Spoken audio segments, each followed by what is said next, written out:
Hello everyone. आज का जो हमारा टॉपिक है वो है chapter cell the basis unit of life से। और आज का जो हमारा टॉपिक है जिसका हम डिस्कशन करने वाले हैं वो है endomembrane system. Basically endomembrane system क्या होता है? यूकैरियोटिक सेल के अंदर सिंगल मेम्ब्रेन बाउंड कुछ ऐसे ऑर्गेनेल्स होते हैं जिनका फंक्शन एक दूसरे से कोऑर्डिनेटेड वे में होता है। ठीक है, तो सबसे पहले हम बात करते हैं यहाँ पे कंपोनेंट ऑफ एंडोमेम्ब्रेन सिस्टम के। तो कंपोनेंट्स कौन से होंगे?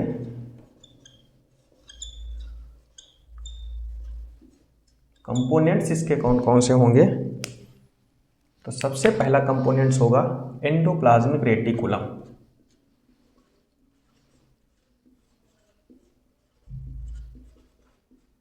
Endoplasmic reticulum.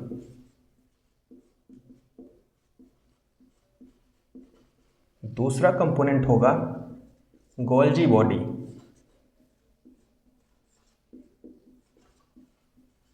And third one होगा हमारा लाइसोसोम। एंड लास्ट वन होगा वैक्यूल। तो ये चार कंपोनेंट ऐसे हैं, चार ऑर्गेनेल्स ऐसे हैं सिंगल मेम्ब्रेनस स्ट्रक्चर रखते हैं। तो ये भी याद रखिए, सिंगल मेम्ब्रेन बाउंड ऑर्गेनेल्स।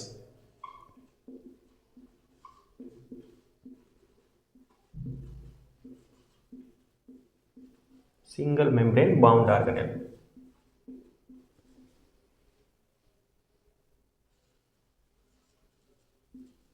ठीक है, तो सिंगल मेम्ब्रेन बाउंड ये ऑर्गेनेल्स जो हैं जिनका फंक्शन एक दूसरे से कोऑर्डिनेटेड मैनर में होता है, एक दूसरे से कनेक्ट रहता है। तो ऐसे ऑर्गेनेल्स को हम एंडोमेम्ब्रेन सिस्टम के अंतर्गत रखते हैं। ठीक है, अब इनका फंक्शन जो है एक दूसरे से कोऑर्डिनेटेड मैनर में कैसे होता है उसको देख लेते हैं जरा।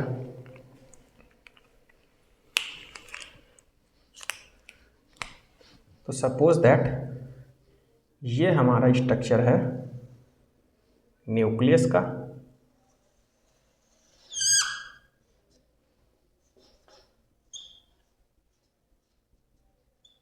न्यूक्लियस, और न्यूक्लियस को सराउंड करती हुई एक लेयर है, आउटर लेयर, वो फॉर्मेशन कर रही है हमारा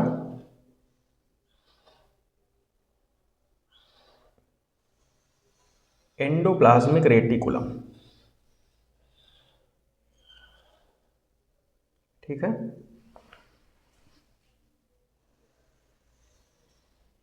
और एंडोप्लाज्मिक रेटिकुलम का फॉर्मेशन किससे होता है? वेसाइकिल्स हो गए, ट्यूब्यूल्स एंड सिस्टर्नी। ये सर्किल लाइक स्ट्रक्चर जो हमने बनाया है वो है वेसाइकिल्स। ठीक है, और ये जो मिडिल में पोर्शन में हमने बनाया है ये है ट्यूब्यूल्स एंड ये है सिस्टर्नी। तो सिस्टर्नी के ऊपर देखिए ये डॉटेड स्ट्रक्चर हमने दिखाई है यहाँ पे, ये है राइबोसोम। तो राइबोसोम यहाँ न्यूक्लियस के सराउंडिंग जो मेम्ब्रेनस स्ट्रक्चर है जहाँ पे बाइंड करेंगे, जहाँ पे राइबोपोरिन प्रोटीन का कंसंट्रेशन ज़्यादा होगा वहाँ पे राइबोसोम बाइंड कर जाएंगे। और राइबोसोम की बाइंडिंग की वजह से ये सिस्टर्नी जो है रफ अपीयरेंस होगा उसका। ठीक है, और रफ अपीयरेंस होने की वजह से इसका नाम क्या हो जाएगा? Rough endoplasmic reticulum. ठीक है, तो ये क्या हो जाएगा हमारा RER, rough endoplasmic reticulum. Clear? तो यहाँ पे राइबोसोम है, रफनेस राइबोसोम की वजह से है, तो इसका नाम क्या पड़ गया? Rough endoplasmic reticulum. और जो स्मूथ अपीयरेंस है, ठीक है, ट्यूब्यूल्स का, उसको बोल देंगे हम smooth endoplasmic reticulum. Smooth endoplasmic reticulum. और ये सर्किल स्ट्रक्चर है, ये क्या है हमारा? वेसाइकिल।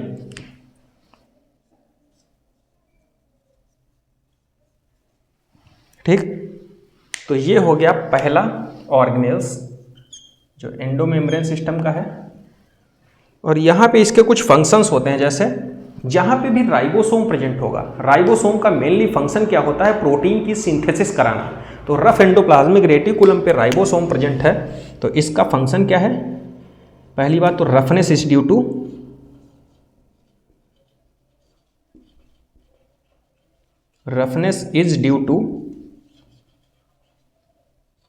क्या है, राइबोसोम, ठीक है। और राइबोसोम की वजह से क्या होता है, ये प्रोटीन का सिंथेसिस कराएगा, protein synthesis,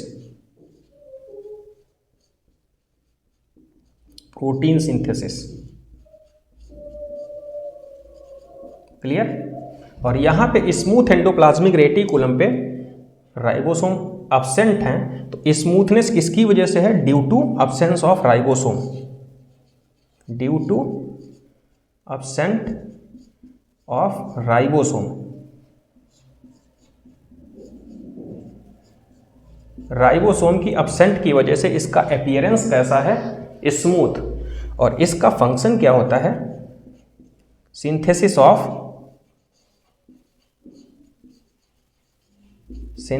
of lipid and fat, ठीक है। और जो स्मूथ एंडोप्लाज्मिक रेटिकुलम होती है, वो जो होता है डिटॉक्सिफिकेशन का भी फंक्शन करता है, डिटॉक्सिफिकेशन,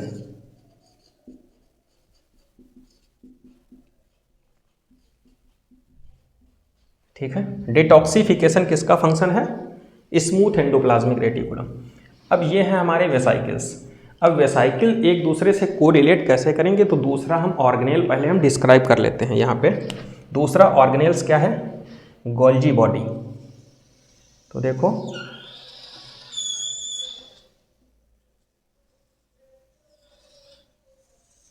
ये हमारी गोल्जी बॉडी है, कैमिलो गोल्जी साइंटिस्ट थे जिसकी डिस्कवरी किया था। 0.5 से 1 माइक्रोमीटर इसका डायामीटर होता है, ठीक है। तो देखो यहाँ पे दो सरफेसेस हैं इसकी, एक तो ये उभरी हुई सरफेस जो न्यूक्लियस को सराउंड कर रही है, न्यूक्लियस की तरफ है, तो इसको बोल देंगे हम कॉन्वेक्स सिस और फॉर्मिंग। जो न्यूक्लियस की तरफ उभरी हुई सरफेस है उसको बोल दे रहे हैं हम कॉन्वेक्स सिस या फॉर्मिंग फेस। और जो न्यूक्लियस के अवे है, जो अंदर की ओर धंसी हुई सरफेस है, इसको क्या बोलेंगे हम, कॉनकेव ट्रांस और maturing surface, maturing face, clear. मतलब ये गोल्जी बॉडी है हमारा। गोल्जी बॉडी की दो सरफेसेस हैं, एक तो उभरी हुई सरफेस को बोलते हैं हम कॉन्वेक्स, ठीक है, कॉन्वेक्स लेंस की तरह होते हैं। और जो अंदर की ओर धंसी हुई सरफेस होती है उसको बोलते हैं कॉनकेव, अवतल। कॉन्वेक्स को ही बोलते हैं सिस या फॉर्मिंग फेस, और कॉनकेव बोलते हैं हम ट्रांस या मैच्योरिंग फेस। यहाँ पे क्या होता है, जैसे ही प्रोटीन की सिंथेसिस होती है रफ एंडोप्लाज्मिक रेटिकुलम पे, प्रोटीन की सिंथेसिस के बाद उस प्रोटीन को जिस वेसाइकल्स के थ्रू हम ट्रांसफ़र करते हैं, मतलब कि प्रोटीन की सिंथेसिस हो चुकी, अब प्रोटीन को हम आगे कैसे ले जाएंगे, वेसाइकल्स के थ्रू। तो ये वेसाइकल जो है वो ट्रांसपोर्टिंग एजेंट हैं, क्या काम करते हैं, फॉर ट्रांसपोर्टेशन,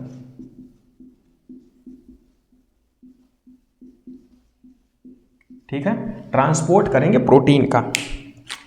देखो यहाँ पे सपोज दैट प्रोटीन हो गई, अब ये ट्रांसपोर्ट होके बाइंड किससे करेंगे, कॉन्वेक्स फेस से। ये वेसाइकिल कॉन्वेक्स फेस से बाइंड कर गए, ठीक है। ये फॉर्म हो गया ना, फार्मिंग फेस, कॉन्वेक्स फेस से ये वेसाइकिल जो है प्रोटीन से भरे हुए बाइंड कर गए कॉन्वेक्स फेस से, सिस फेस या फार्मिंग फेस से। अब देखो यहाँ पे पैकेजिंग होती है गोल्जी बॉडी में, पैकेजिंग ऑफ सब्सटेंसेस, ठीक है, मैचुरेशन का प्रोसेस होता है। अब ये सिक्रीटरी ये जो वेसाइकिल्स है अभी यहाँ पे जो बाइंड किया है कॉन्वेक्स फेस से, अब ये पहुँचेगा यहाँ पे concave surface of Golgi body, यहाँ पे पहुँच गया, ये मैचुरेशन का प्रोसेस हो गया। अब यहाँ पे ये कॉनकेव सरफेस पे जैसे ही ये हमारा वेसाइकिल पहुँचा, इसको बोल देंगे हम सिक्रीटरी वेसाइकिल,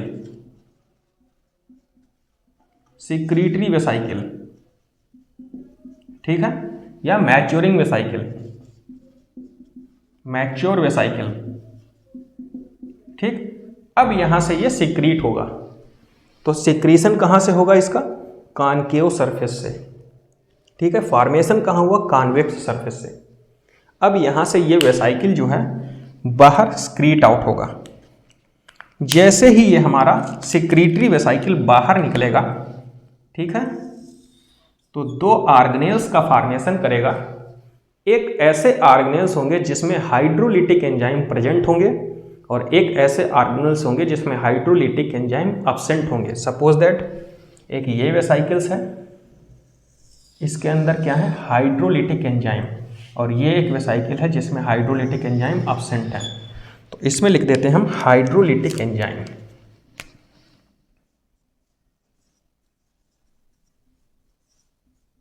हाइड्रोलिटिक एंजाइम ये किसका डाइजेशन करा सकते हैं? तो कार्बोहाइड्रेट हो सकता है, प्रोटीन हो सकता है, फैट हो सकता है, न्यूक्लिक एसिड हो सकता है। तो ये हाइड्रोलिटिक एंजाइम जो है वो डाइजेशन किसका करा सकते हैं? कार्बोहाइड्रेट, प्रोटीन, फैट और न्यूक्लिक एसिड। और ये एक्टिवेट कब होंगे? इनका एक्टिवेशन कब होगा? Hydrolytic enzyme, hydrolytic enzyme enzymes activate कब होंगे? एसिडिक पीएच पे। एक्टिवेटेड ऑन एसिडिक पीएच,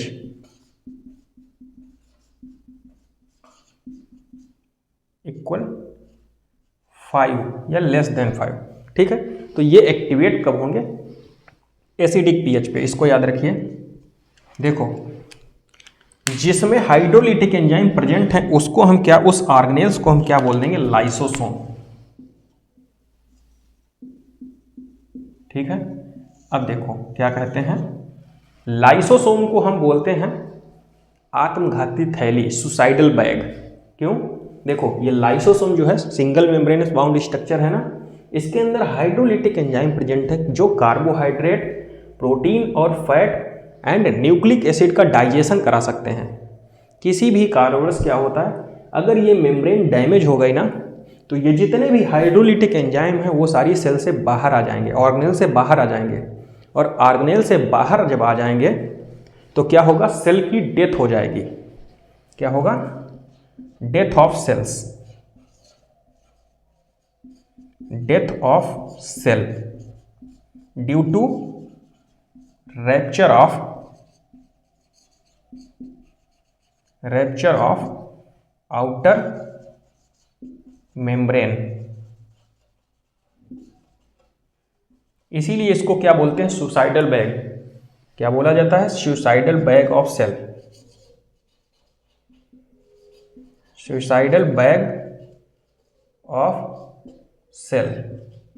ठीक है, क्योंकि सारे एंजाइम्स जो हैं बाहर आ जाएंगे सेल में, इसकी वजह से सेल की डेथ हो जाएगी, तो इसीलिए इसको बोल दिया जाता है suicidal bag of the cell.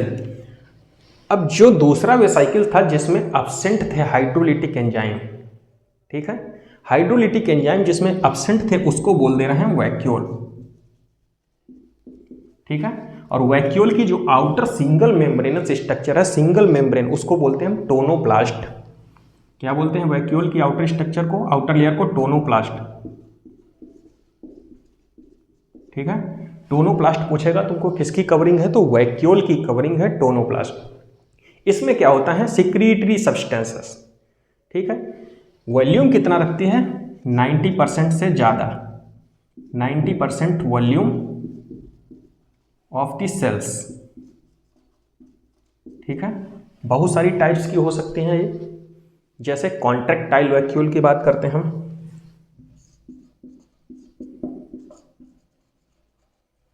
तो अमीबा में पाया जाएगा। ऑस्मो रेगुलेशन को मेंटेन करते हैं। ठीक है, osmo regulation and excretion, function क्या होगा? Osmo regulation and excretion.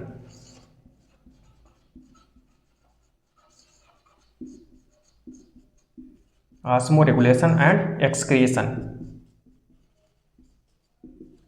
ठीक है। तो सबसे पहली हो गई कॉन्ट्रैक्टाइल वैक्यूल। फूड वैक्यूल का फॉर्मेशन कैसे होता है? दूसरी कौन सी है? Food vacuole. देखो फूड वैक्यूल, फूड वैक्यूल का फॉर्मेशन अगर हम बात करते हैं तो ये engulfing of the food particles से होता है। किसमें? प्रोटिस्टा के मेंबर, जितने भी प्रोटिस्टेंस होंगे हमारे, जितने भी प्रोटिस्ट के मेंबर होंगे उसमें कैसे? Food particles. ठीक है। अब लास्ट एक है हमारी gas vacuole. Gas vacuole,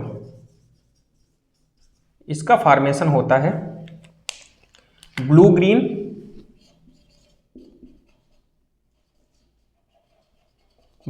and purple green bacteria में। Purple green bacteria. ठीक है। तो तीन टाइप की हमने पढ़ा है, एक तो कॉन्ट्रैक्टाइल वैक्यूल, दूसरी है फूड वैक्यूल एंड थर्ड है हमारी गैस वैक्यूल। तो फूड वैक्यूल का फॉर्मेशन किस में हमने बताया है? प्रोटिस्टा में। गैस कॉन्ट्रैक्टाइल वैक्यूल का फॉर्मेशन अमीबा में, और गैस वैक्यूल का फॉर्मेशन किस में होता है? Blue green algae and purple green algae में। तो ये देखो एक दूसरे का फंक्शन एक दूसरे से कोरिलेट हो रहा है कि नहीं। ये है न्यूक्लियस, न्यूक्लियस को सराउंड करती हुई मेम्ब्रेन कौन सी है? एंडोप्लाज्मिक रेटिकुलम, जिसका फॉर्मेशन कैसे हो रहा है? Vesicles, tubules and cisternae. Cisternae पे जहाँ पे राइबोपोरिन प्रोटीन का कंसंट्रेशन ज़्यादा है वहाँ पे क्या राइबोसोम बाइंड कर जा रहे हैं, और राइबोसोम के बाइंड की वजह से ये सरफेस रफ हो जा रही है और रफ एंडोप्लाज्मिक रेटिकुलम का फॉर्मेशन हो जा रहा है। ठीक है। प्रोटीन की सिंथेसिस हुई, इसको आगे कौन ट्रांसफर कर रहा है? वेसाइकल्स, और वेसाइकल बाइंड किस पे कर रहे हैं? Convex surface of Golgi body.